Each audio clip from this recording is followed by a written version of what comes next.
Pinasa na naman sa Duterte yung korupsyon sa flood control. Wala daw ginawa si Pangulong Rodrigo Duterte. Pakinggan niyo yung pahayag ni Pangulong Bongbong Marcos na di umano sa panahon ni Pangulong Rodrigo Duterte ay wala daw nagawa tungkol yan sa flood control, korupsyon.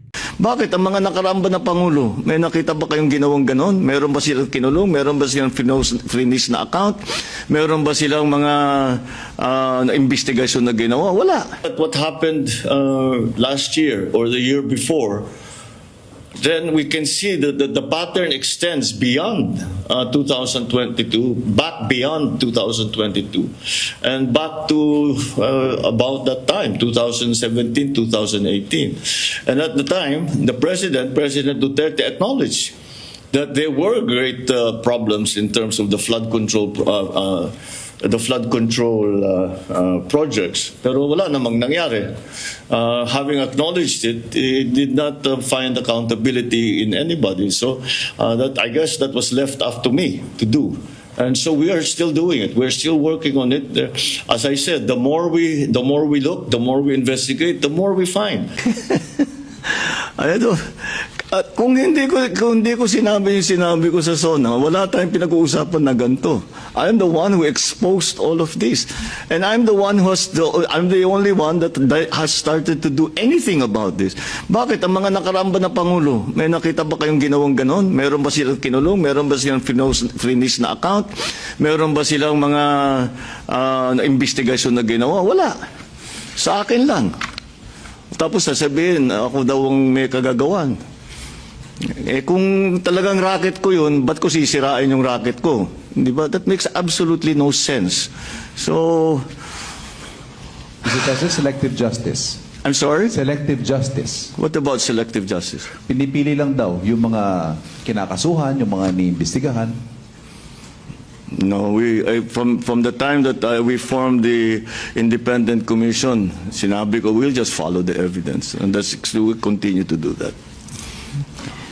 Ito naman si Secretary Dizon, nakaraang taon sinabi niya na may magpapasko daw sa kulungan dahil yan sa flood control na korupsyon.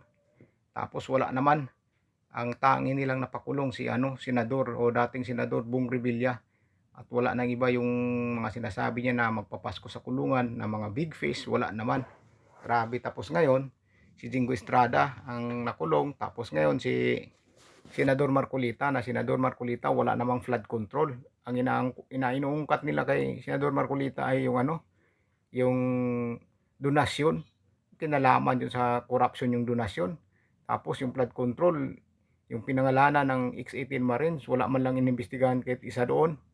Yung pinangalanan ni Gutisa, yung pinangalanan ni Diskaya na napakarami, walang inimbestigahan. Di ba? Tapos ngayon, sinasabi ni Presidente Bongbong Marcos na yung nakaraang mga administrasyon, wala daw nagawa. Panahon ni Pangulong Rodrigo Duterte, wala daw nagawa. Siya daw ang nagbunyag. Kung di daw niya sinabi doon sa kanyang suna na mahiya naman kayo, ay hindi daw maging ganyan, hindi daw malalaman. Di ba doon sa nakaraang suna niya, sinasabi niya na 5,500 na flood control yung project na nagawa nila. Tapos nahuli lang sila nung nagbagyo, binaha yung Antipolo, yun sa Bicol. Yun ang totoong naglabas ng mga sekreto na may mga flood control balang hindi matibay, may flood control na hindi itinayo, may mga project na hindi itinayo. Yun, kalikasan po ang nagbulgar ng lahat, hindi si Pangulong Bongbong Marcos. Nahuli nga siya doon nung sinabi niyang 5,000 yung flood control, di ba? Doon siya nahuli nung nagbaha-baha na iba't ibang lugar ang binaha. O nahuli siya doon, di ba? Doon siya napahiya sa sinabi niya. Yung pala napakaraming ghost project, mga napakaraming flood control na hindi matibay ang pagkagawa, walang mga bakal. Tapos sabihin niya ngayon, kundi daw dahil sa kanya, hindi daw mabubulgar yung mga ganitong kalakaran sa flood control na korupsyon. Grabe, di ba? Ipapasa pa niya sa mga dating administrasyon. Wala daw nagawa. Lalo si Pangulong Rodrigo Duterte, wala daw ginawa. Dahil daw sa kanya, nabunyag daw yung mga ganito. Dahil sa kanya, kalikasan yung nagbunyag niyan nung sinabi niyang 5,500 flood control project yung nagawa, binaha isang linggo pa lang biglang nagkabagyo, bumaha ang iba't ibang lugar, lalong-lalo sa Antipolo, sa Rizal. Yun, doon nalaman na walang mga flood control, yung iba hindi matibay, bilis magiba, walang bakal. Tapos sumunod naman yung sa ano, sa Bicol nga nagkakamot pa siya ng ulo at nagtatanong anong gagawin natin. Doon nabunyag ang mga flood control, may mga nagbi-video, hindi siya, 'di ba? Pinagmayabang pa nga niya yun eh, sinabi pa siya nabangga doon sa barko eh, 'di ba? Siya ang ano, siya ang walang nagawa talaga diyan. Dahil kalikasan ang nagano diyan eh, bulgar ng lahat. Yung kalikasan na mismo ang nagpakita na mga flood control na hindi matibay, flood control na ghost project, walang flood control. O ito, sa Ilocos to, binablog ni Duque. Ngayon ang tagal na yan, di pa natapos-tapos. Di ba? Mismong Ilocos yan. Pinuntahan talaga yan. Nasa mga ano yan eh, sa mga picture ni Chavit Singson, may mga videos Chavit Singson yan na may mga project sa Ilocos na giba-giba, iba hindi pa natatapos, ganyan tulay, matagal na raw yan, hindi pa tapos. Ayan nakatiwangwang lang. O di ba? Yan ang hindi inaano ni Vince Dizon.